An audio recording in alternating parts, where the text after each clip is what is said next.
Hey everyone, my name is Matt. Welcome to my shop. Today is April 13th and this is my weekly shop update. I want to get started today and just say thank you to Sean from Stone & Sons Workshop. He sent me this awesome t-shirt this week. Yeah, that's me. I like slabs. I'll leave a link to his channel in the description. Sean's a really nice guy and he does some fun videos as well. So check him out. Maybe pick up one of these sweet t-shirts if you're into slabs like I am. So I thought I'd start today with just a little bit of clarification from the wood movement issue from last week, or the explanation from last week. There's two different kinds of wood movement. There's radial and tangential. And in the case of quarter saw material, that's going to be mostly the radial movement. So the growth rings are running vertical and any movement occurring across these rings is called radial. And then if you have something that is plain sawn or flat sawn, something like this, that's going to be tangential. And I did spend a little time doing a little bit of research, and the general rule or the general thing, because it's going to vary by species and whatnot, but that wood movement is going to be twice as much for tangential as opposed to radial wood. It's very dynamic. Oh, just lost my hearing protection. So how about another question? Last week, I think it was on the log cutting up video, I had a great question from Caleb, and he had a couple of questions, but the really overarching question was, how long can you store a log before you cut it into lumber without it going bad or falling apart or whatever? And the answer to that is what everyone's favorite answer is: it depends. So that's really going to depend on the conditions the log is kept in, the species of the log, if the ends are sealed or anything like that. Generally, you want to cut up a log into lumber as soon as possible. As soon as you cut that tree down, the sooner the better, to prevent any kind of checking or cracking or any kind of weird stuff like that.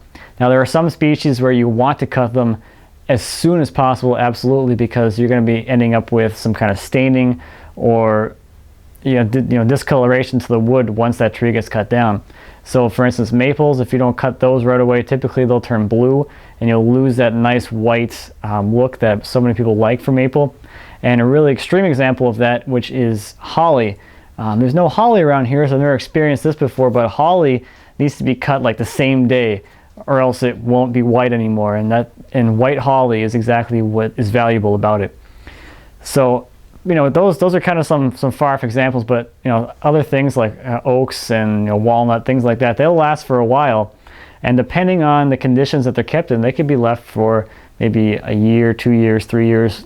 It really depends. The issue that comes into play when you have logs sitting around for so long is that they develop a lot of internal stress as they're drying, as they're shrinking, as they pull around the pith and they start pulling away, all those fibers are pulling away from each other. You might not see them. They might be like microscopic, stress fractures in the wood itself. And then when you do cut it into boards, those will present themselves as actual cracks in the finished piece of wood. So there is some point where it's probably not worth it to start cutting up logs, because it would be, you're really risking the fact that the boards will not dry correctly. They will basically self-destruct in the drying process because they were under so much stress. That log was under so much stress as it was drying that the boards just didn't turn out. So it's really a case-by-case basis. If you're just out there cutting wood for fun, I'd say just give it a try, cut up whatever you want and see how it dries. You might be able to get some usable sections out of it.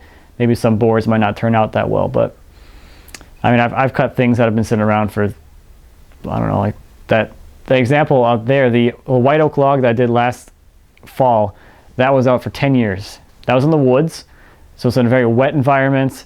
It's in a shaded environment, so it didn't have a lot of sun beating on it, drying it out, and it was a really big log, so it had there's a lot of space for the heat and stuff to dissipate, and the center can still stay wet and it won't dry and shrink and stuff. So something to think about. Hopefully that answered your question, Caleb.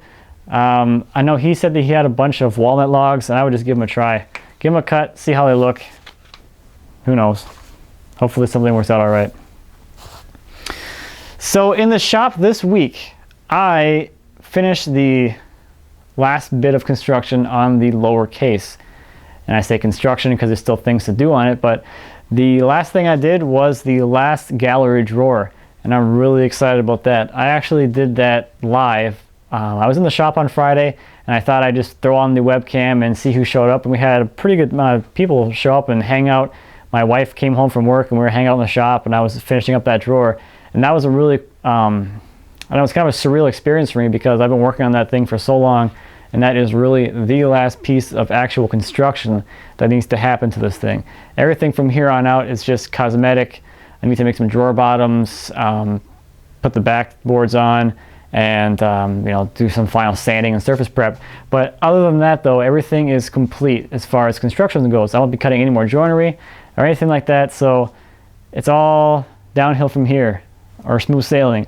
One of those funny things, one of those funny sayings. So looking forward to that. That will probably be starting on finish this week. So I'll be applying finish this week, and if I get it on fast enough, there'll probably be some kind of big reveal next week. I hope. Cross my fingers.